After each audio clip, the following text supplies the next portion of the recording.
So, good day everyone. I am Kim Lismer Savanegawak together with Anjifil Dakop. And me and Dakop are going to discuss to you all about the Noli Tangere, the chapter 8 of Works, Lives and Works of Rizal. So, let's start.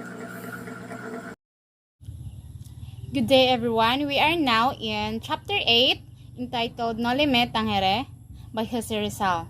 So let's start with a quote of Jose Rizal. What is the purpose and what is Noli Tangere? So Noli Tangere signify do not touch me. The book contains things of which no one among ourselves has spoken up to the present. They are so delicate that they cannot be touched by anybody. I have endeavored to answer the calumnies which for centuries have been heaped on us and our country. I have described the social condition and the life, our beliefs, our hopes, our desires, our grievances, our griefs. The facts I narrate are all true, and they actually happened. I can prove them by Jose Rizal. So, as he stated, it is all about our country, our social condition. That this novel can speak up to our future, to our present. What is the true happening of our history, especially in our social condition, as it states that what is our beliefs, our hopes, desires, our grievances, our griefs.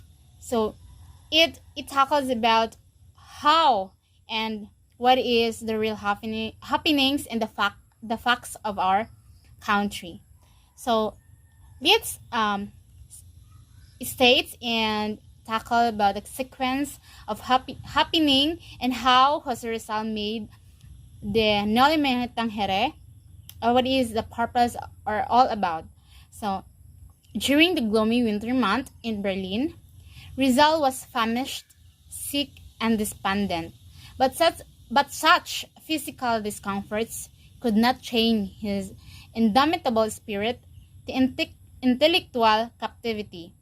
Notwithstanding his empty stomach, his painful coughing, and his despairing spirit, he continued writing his first novel. So even though he was sick, he was hopeless, he was in pain, he still able to continue his writing. So by the flickering light of his petroleum lamp, he wrote on page by page. Through the opaque window panes, he saw the snowflakes getting thicker and thicker. The howling winter wind sweeping the snowbound city jarred his windows and come hooting down the chimney.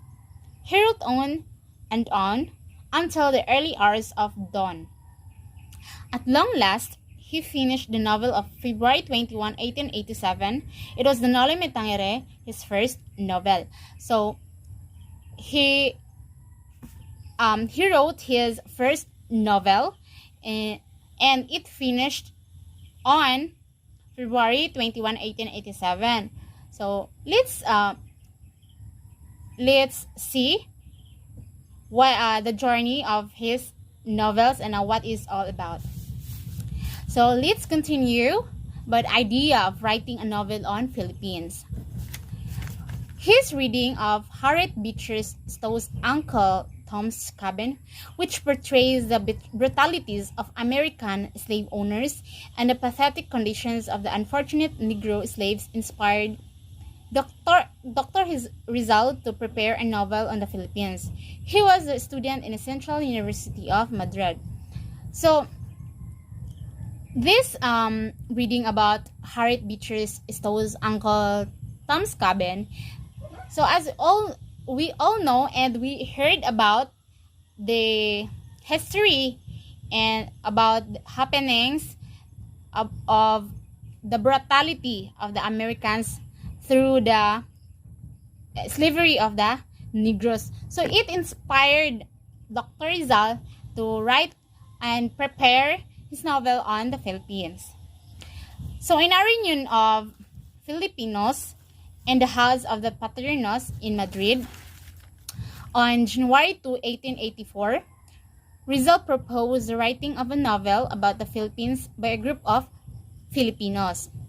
So his proposal was unanimously approved by those present, among whom were the Paternos.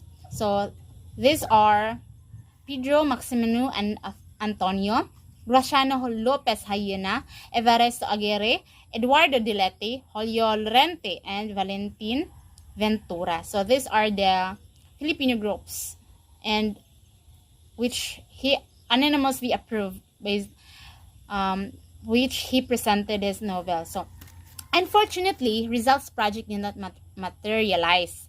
So why Rizal's project did not materialize?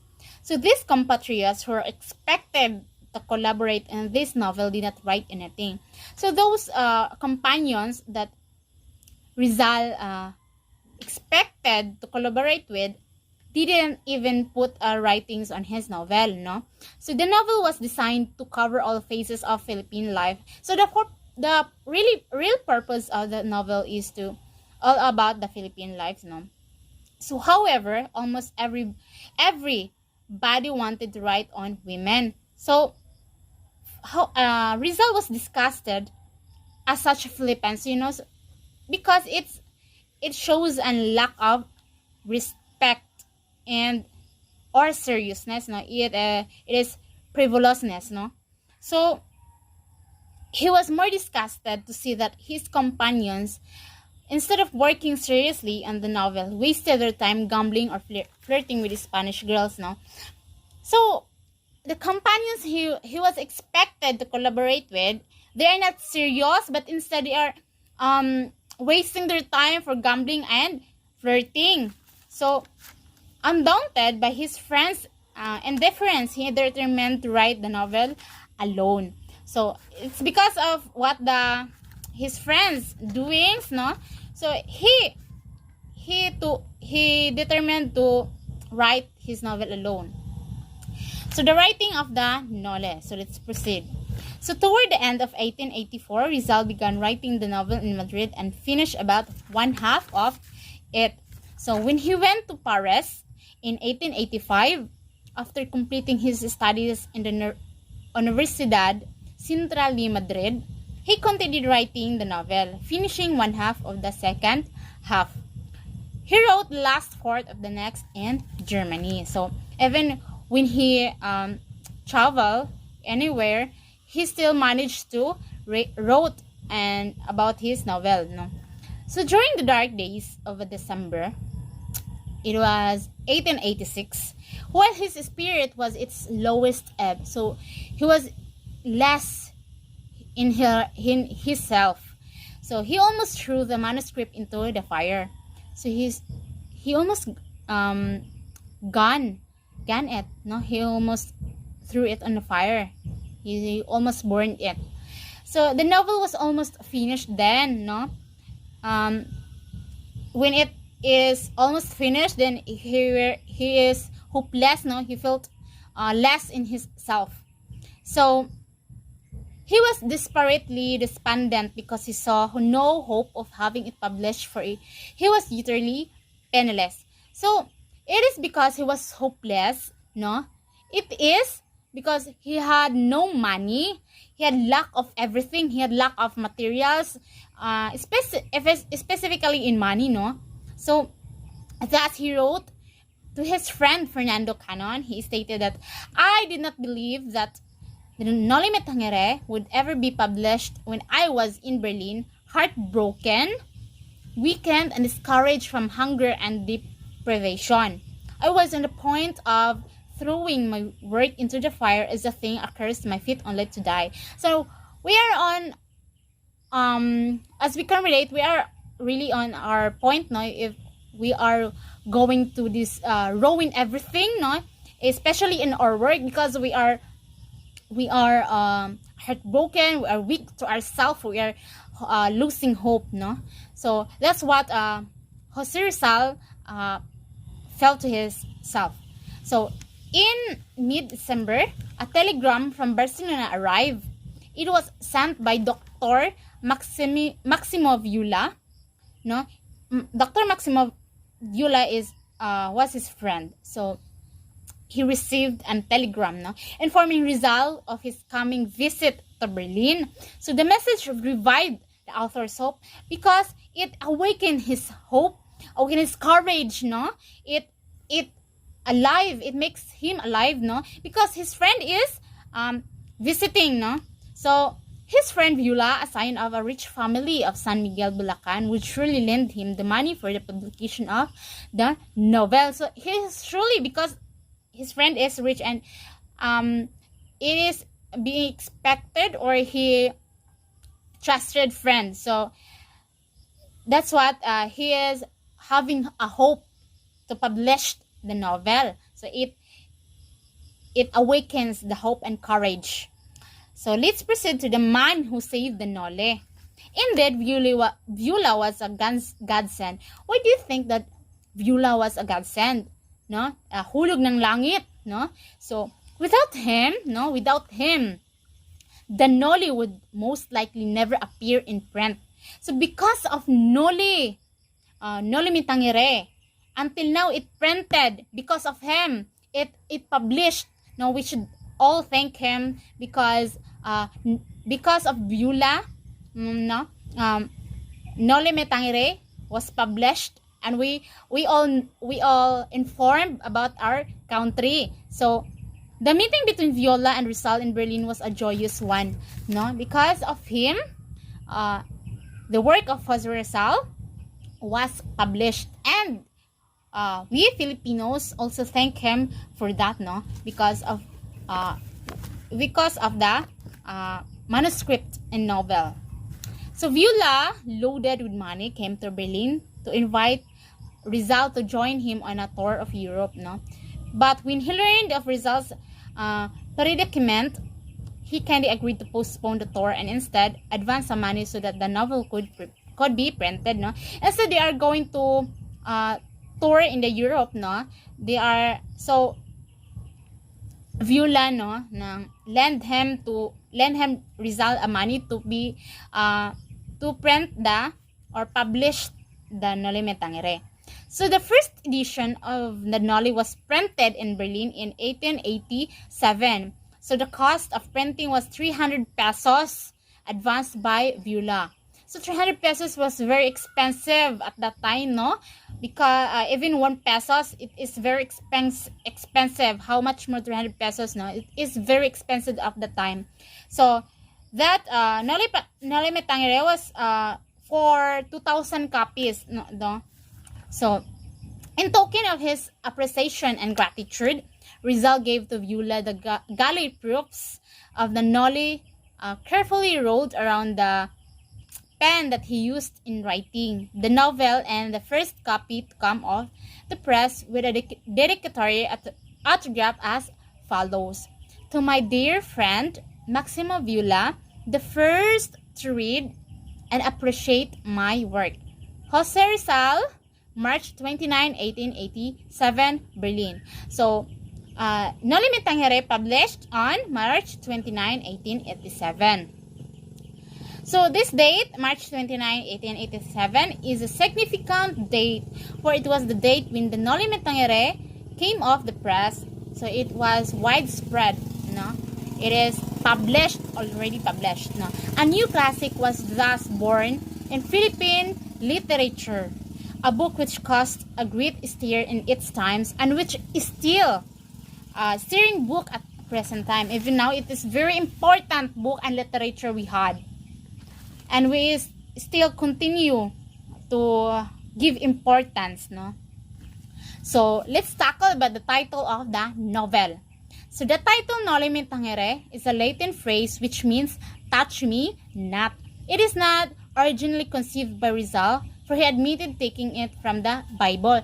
So, Jose Rizal admitted that the touch me not is not from his own or originally from him, but with the coming from the Bible. So let's find out, no, what it is all about. So Rizal, writing to Felix R. Hidalgo in French in March 1887, said, Noli me tangere words taken from the Gospel of St. Luke signify do not touch me. So, in citing the biblical source, Rizal made a mistake. So, why he made a mistake? No? Because he stated that he get the which is the word from the Gospel of St. Luke, but it should be the Gospel of St. John, chapter 20, verses 13 to 17. So according to St. John, on the first Easter Sunday, St. Mary Magdalene visited the Holy Sepulchre, and to her, our Lord Jesus, just arisen from the dead, said, "Touch me not, I am not yet ascended to my Father, but go to my brethren, and say unto them, I ascend unto my Father and your Father, and to my God and your God." So, Jose Rizal was mistaken. So, it should be the Gospel of St. John, but he stated that it came from the Gospel of St. Luke. So, now let's proceed to the author's dedication. So Rizal dedicated the Noli me Tangere to the Philippines, to my country. So his dedications runs as follows. Recorded in the history of human sufferings is a cancer. Why do you think it's cancer? Because it is sick, so malignant, a character that the least touch irritates it and awakens in the sharpest pains. Because the history of the Philippines is in the sufferings and pains.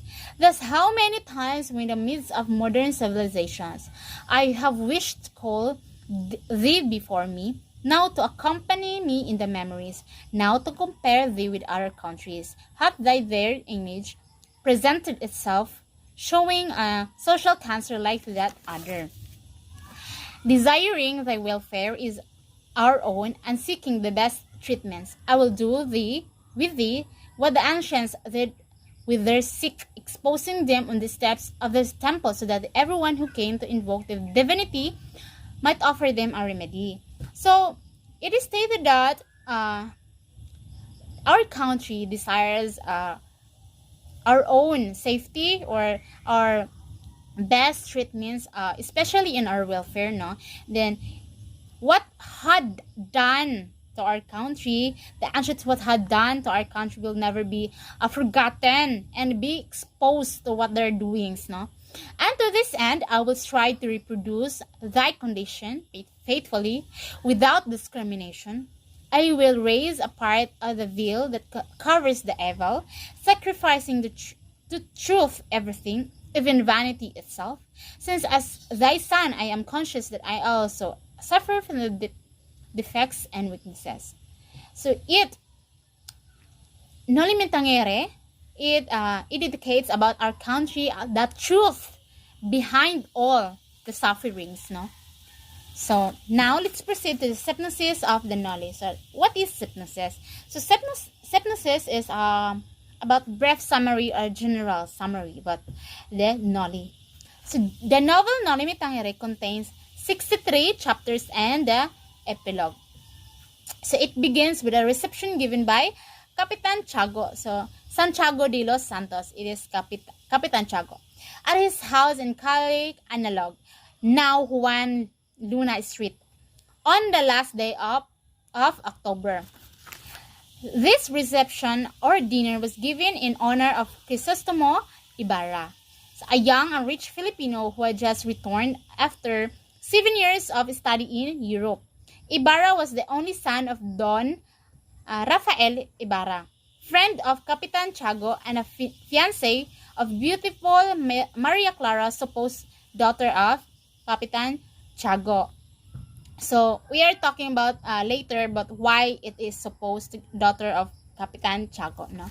So among the guests during the reception were Padre Damaso, a Franciscan friar who had been parish priest of San Diego in Calamba.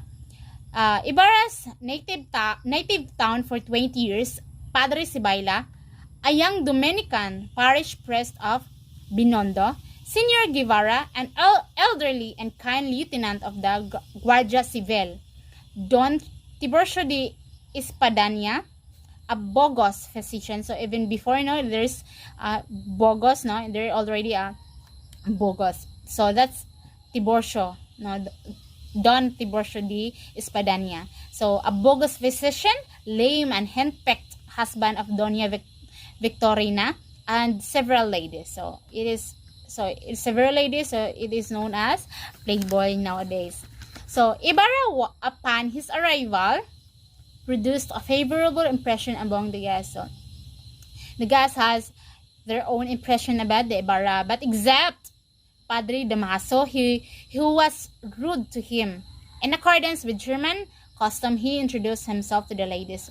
Now it is at that time or before, it is their custom, that the vestor will going to introduce themselves to the ladies.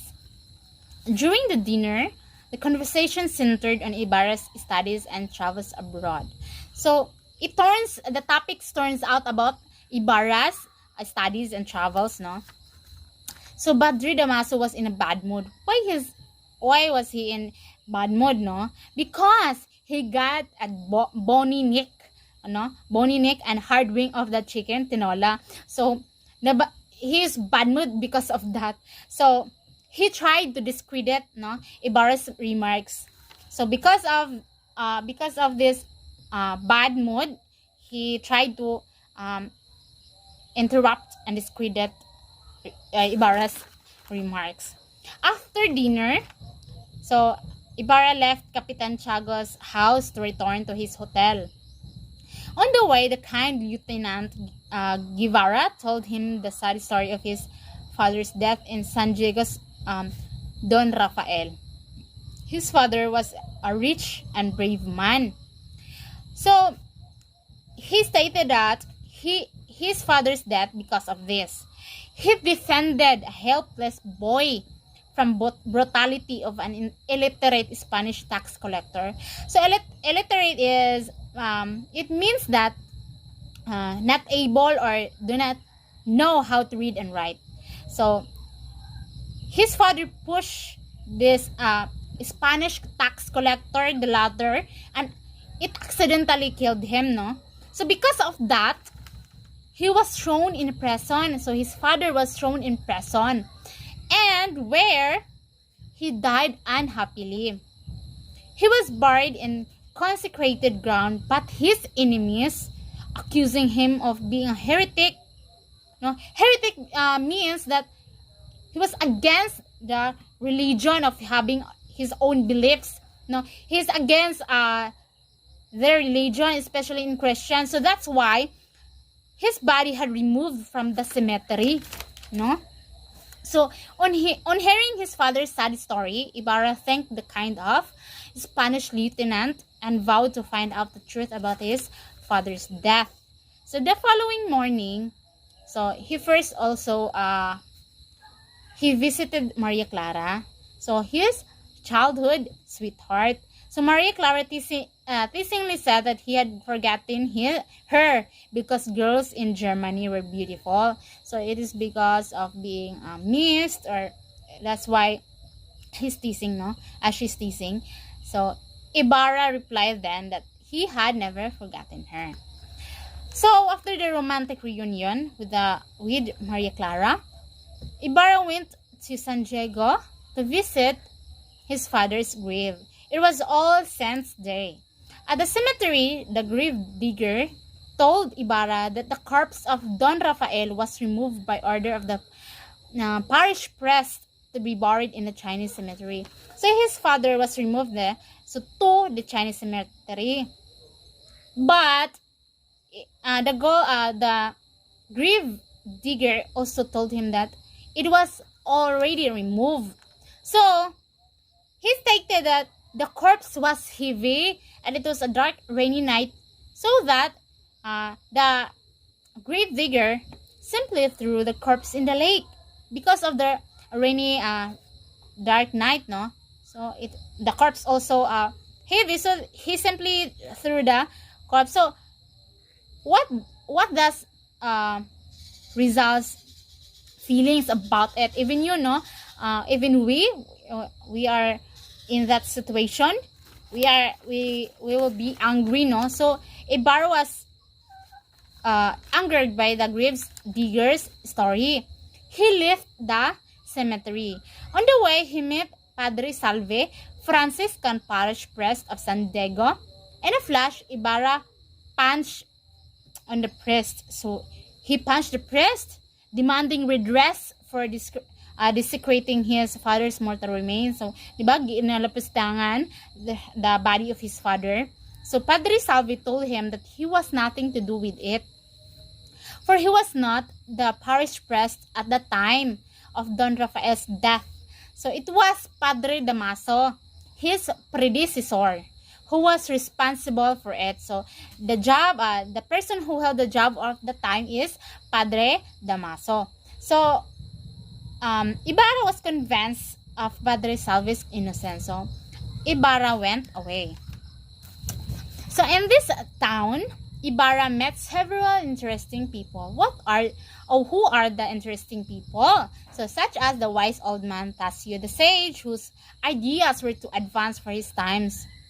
That the peoples who could not understand him called him Tasio the lunatic. Even now, no, even if the people would not understand that person, if he had his own beliefs, no, we called him crazy or lunatic. So that's Tasio, no, Tasio the lunatic. People called him that because of his advance.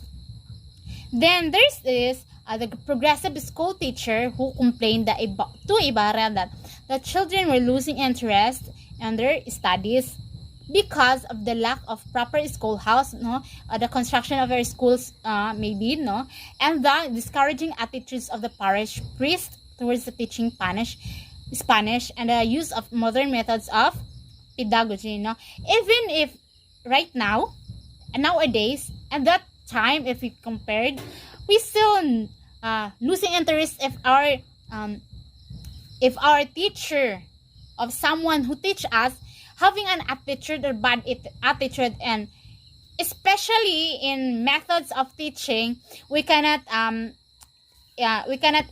having an interest of it. We have no attention to it, no. So the children will losing their interest of their studies. So the spineless Gobernador Celo, who catered to wishes of the Spanish parish priest, because before the children were learn to speak Spanish or about the Spanish, so they were learn and the lesson of all about Don Filipo Lino, the Teniente Mayor and leader of the liberal faction in the town, Don Melchor, the captain of the Cuadrilleros, or known as town police, and the former Gobernador Celos, who were prominent citizens. These are the known and famous as the citizens, Don Basilio and Don Valentin. So, in the part of the novel of Noli Me Tangere, there's the most tragic, story. So, a most tragic story in the novel is the tale of Sisa, who was formerly a rich girl but became poor because she married a gambler and a wastrel at that. So she became crazy because she lost her two boys, Basilio and Crispin, the only joys of her rich life. So let's tackle why she became crazy, and what had happened. So these boys were sacristanes or sextons, or known as sacristans, as nowadays. So in the church, working for a small wage to support their poor mother. So Crispin, the younger of the two brothers, was accused, by the brutal sacristan mayores or chief sexton of he was being accused of stealing the money of priests. So he was tortured in the convent and died. So Basilio, with his brothers dying, cries ringing in his ears. He escaped. When the two boys did not return home, Sisa looked for them everywhere. And her great sorrow, she became mad. So that's the story of the Sisa, why it is become the most tragic story. So Capitan Tiago, Maria Clara, and Aunt Isabel, or Capitan Tiago's cousin, who took care of Maria Clara after his mother's death, arrived in San Diego. So Ibarra and his friends gave a picnic in the lake. Among those present in this picnic were Maria Clara and her four girl friends, the Mary Sinang, the great Victoria, the beautiful Iday, and the thoughtful Nining. So Aunt Isabel, chaperone of Maria Clara, Kapitana Tika, mother of Sinang, Anding, foster sister of Maria Clara, Albino, the ex-theological student who was in love with Sinang, and Ibarra and his friends. So you have also one of both men was a strong silent peasant youth named Elias. So there's this incident, no? An incident of the picnic was the saving of Elias' life by Ibarra.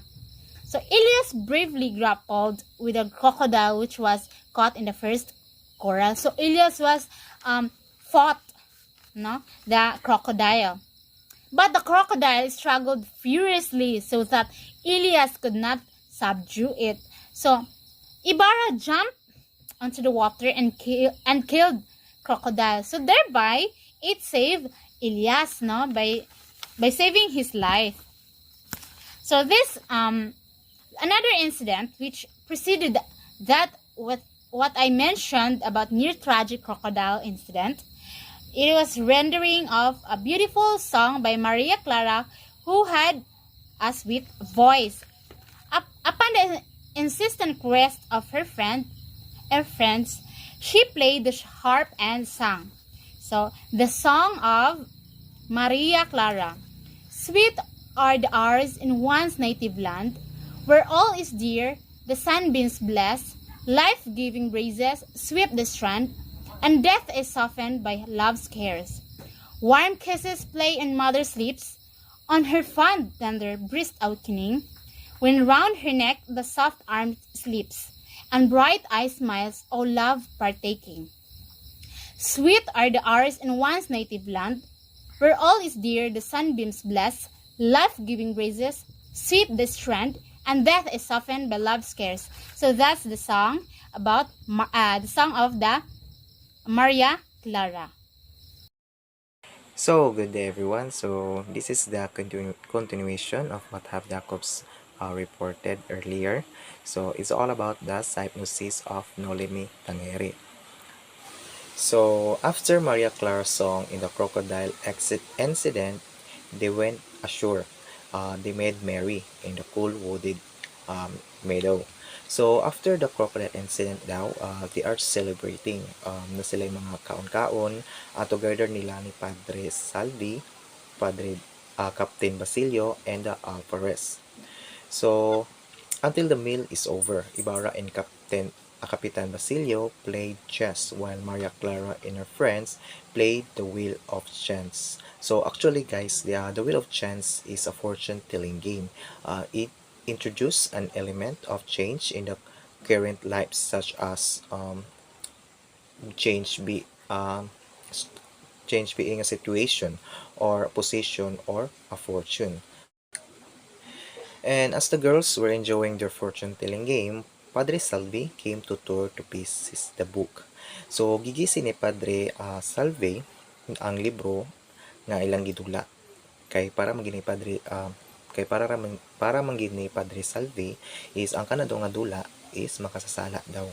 So, shortly thereafter, a sergeant and a four soldier of the Guardia Civil suddenly arrived. So, niabot ang mga Guardia Civil kay for the reason gipangita nila si Elias. But unfortunately, Elias had escaped. So, wala na si Elias pag-abot sa mga Guardia Civil.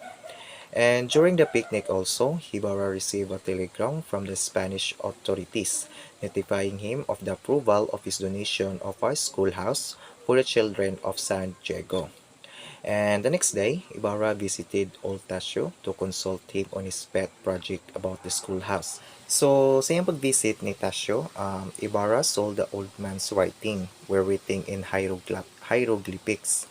So, after that, Tasio explained to Ibarra that he wrote in hieroglyphics because he was writing for the future generations who would understand them and say, not all were asleep in the night of our ancestors.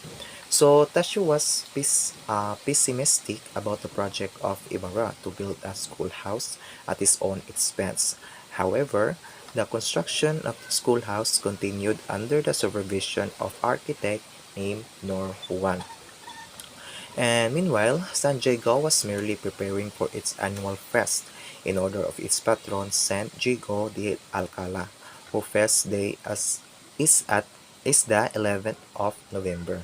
So of this, on the eve of the festa, hundreds of visitors arrived from the towns. So kay daghan man bisita, so ilang kalingawan daghan sad, just like music, exploding bombs, festing, and muro-muro. So, muro-muro is actually a form of theater premise on a battles between Christians and Moors, and it can perform.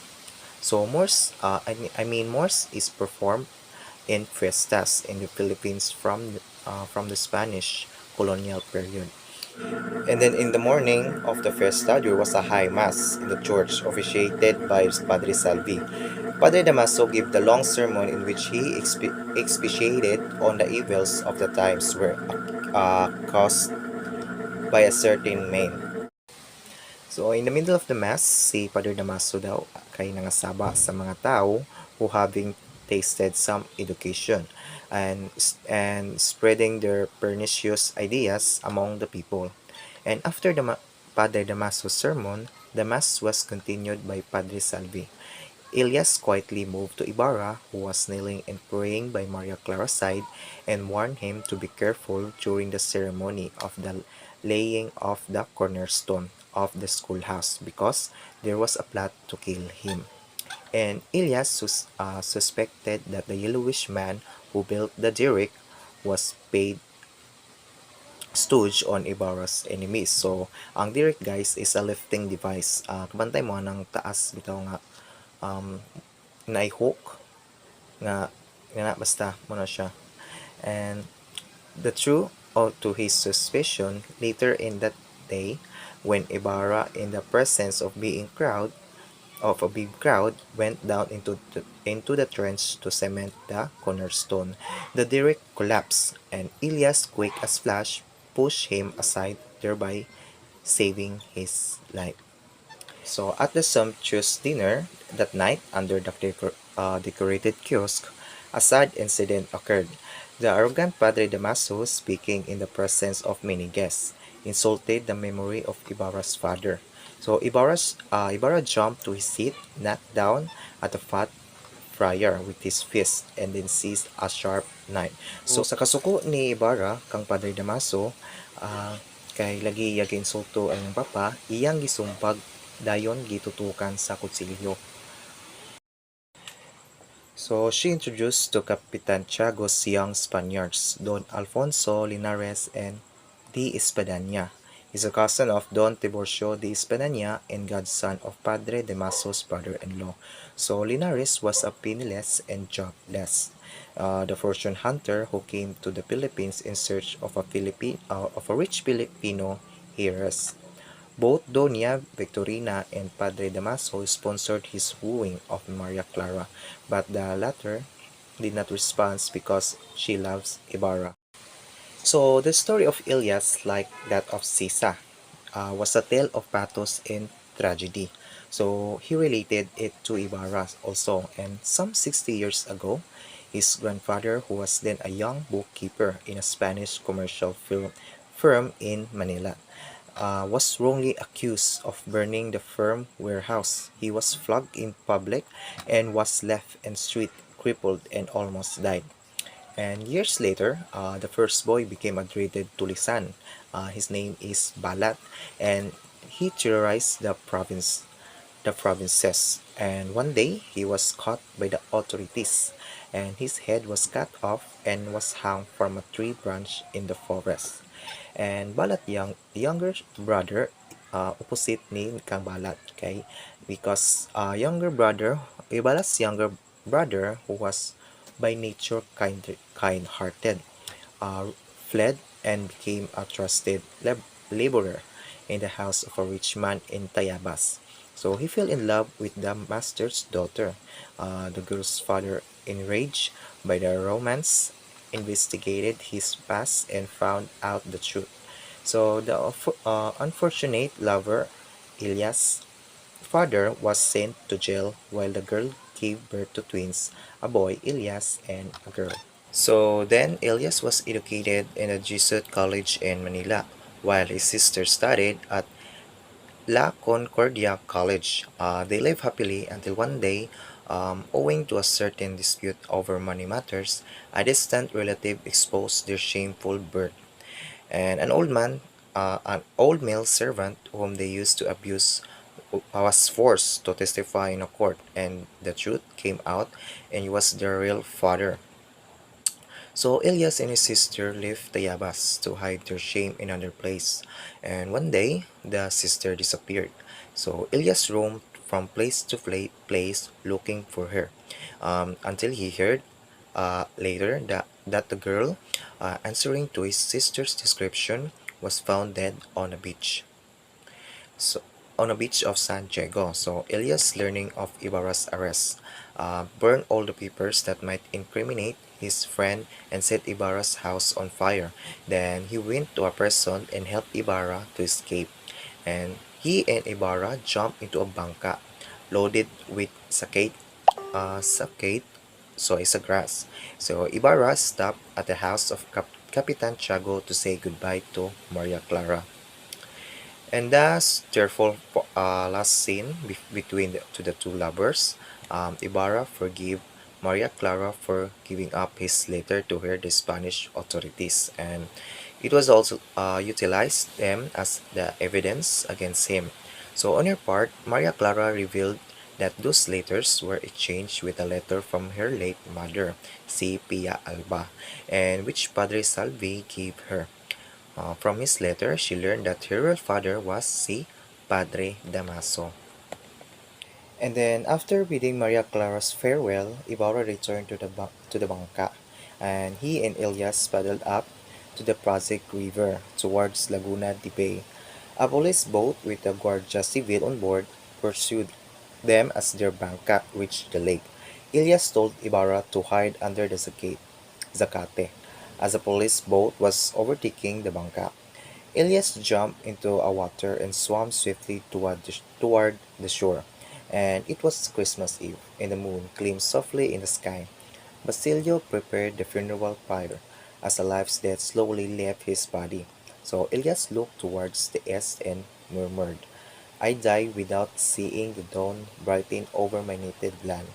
You who have it to see, welcome it, and forget not those who have fallen during the night. So Elias, seriously wounded, reached the shore, and staggered into the forest. And he met a boy named Basilio who was weeping over his mother's dead body. And he told Basilio to make a pyre on which their body, his and Sisa, were to be burned to ashes.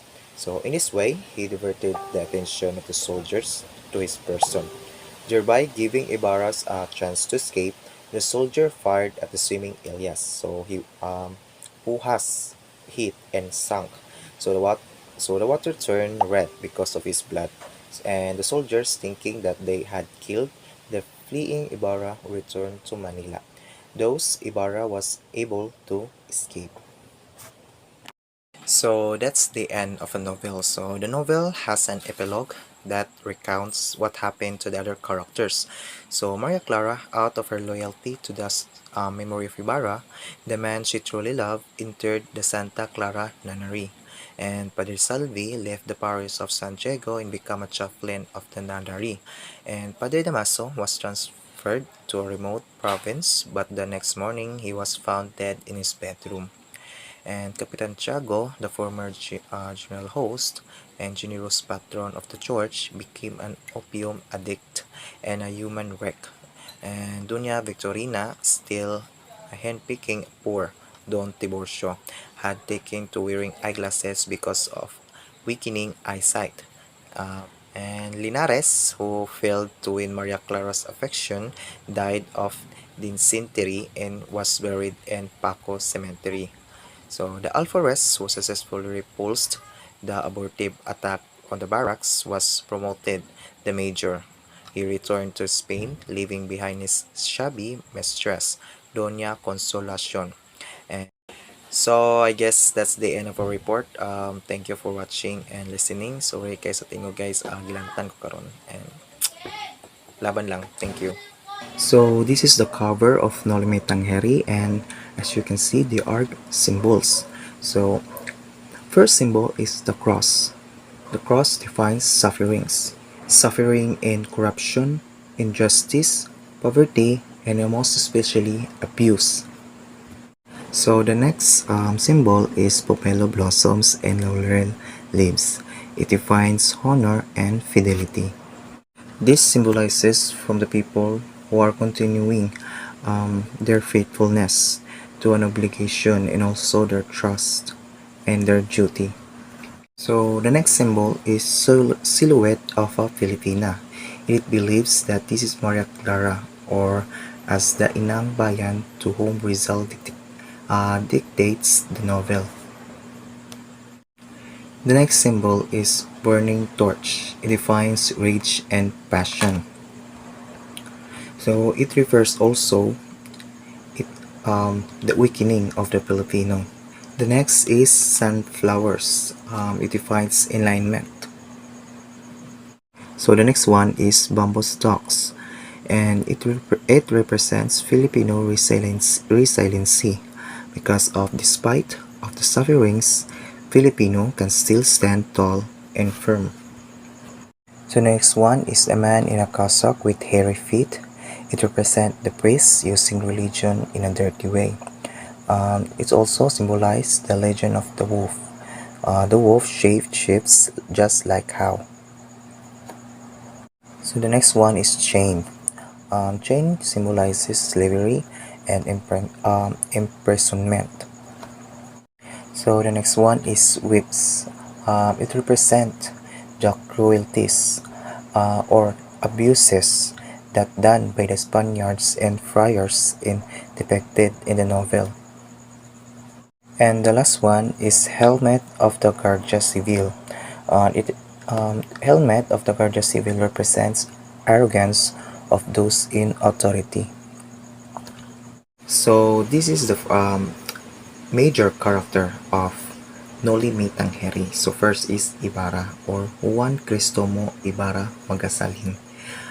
Ibarra is a son of a Filipino businessman who is Don Rafael Ibarra, and he studied in Europe for 7 years. Ibarra is also Maria Clara's fiancé.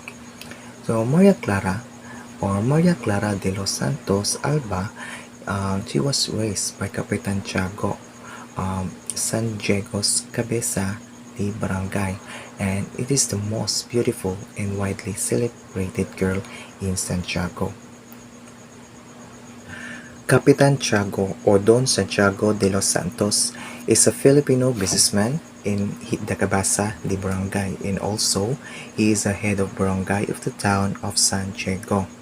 Capitan Tiago is also the known father of Maria Clara. He is also said to be a good Catholic. He is a friend of Spanish government and was considered as a Spanish by colonialists. Padre Damaso or Damaso Verdolagas is a Franciscan friar in the former parish curate of San Diego. Padre Damaso is the best known as a notorious character in Noli Me Tangere because he speaks with the harsh words and has been a cruel press during his stay in the town. So Elias is Ibarra's mysterious friend and ally. Elias made his first appearance in Noli Tangere as a pilot during a picnic of Ibarra and Maria Clara and her friends. Filosofo Tasio, seeking for reforms from the government. He expresses his ideals in paper written in a cryptographic alphabet, and it is a similar form of hieroglyphs and Coptic figures, hoping that the future generations may be able to decipher it and realize the abuse and oppression done by the conquerors. So Narcissa or Sisa is the deranged mother of Basilio and Crispin. Narcissa is described as beautiful and young, although she loves her children very much. She can protect them from the beatings of her husband Pedro. And Crispin is Sisa's 7 years old son. He's an altar boy. He was unjustly accused of stealing money from the church. And after failing to force Crispin to return the money, he allegedly stole. Father Salvi and the head sacristan killed him. So Basilio is Sisa's 10 years old son, an acolyte tasked to ring the church bells from the Angelus. He faced the dread of losing his younger brother and falling of his mother into insanity. So next is Padre Hernando de la Sibilla. He is a Dominican friar. He is described as short and has fair skin. He is instructed by an old priest in his order to watch Cristomo Vara. So next is Alvarez or Alpires. Um, El Alvarez is a chief of the Guardian Civil. He is mortal enemy of the press for power in San Diego and husband of Doña Consolacion. Doña Consolacion is a wife of the Alvarez, and Doña Victorina or Doña Victorina de los Reyes de Espadaña is an ambitious Filipina who classifies herself as Spanish and mimics Spanish ladies by putting on heavy makeup. So next is Don Tiburcio de Espadaña. He is a Spanish quack doctor who is slim and submissive to his wife Doña Victorina. Next is Teniente Guevara. Teniente is a close friend of Don Rafael Ibarra. He reveals to Cristomo how to Don Rafael Ibarra's death came about. So next is Alfonso Linares. He is a distant nephew of Tiburcio de Espanada, the would-be fiancé of Maria Clara. And the next one is Tia Isabel. He is a Capitan Tiago's cousin who is Maria Clara. And the next one is Governor General or Gobernador General. Is an unnamed person in the novel. He is the most powerful official in the Philippines. So next one is Don Filippo Lino. He is a vice mayor of the town of San Diego. He is also the leader of the liberals. So Padre Manuel Martin. He is the linguistic curate of a nearby town who says the sermon during the San Diego's Festa. So next is Don Rafael Ibarra. He is the father of Cristomo Ibarra. And the last one is Dona Pia Alba. He is the wife of Capitan Tiago and mother of Maria Clara.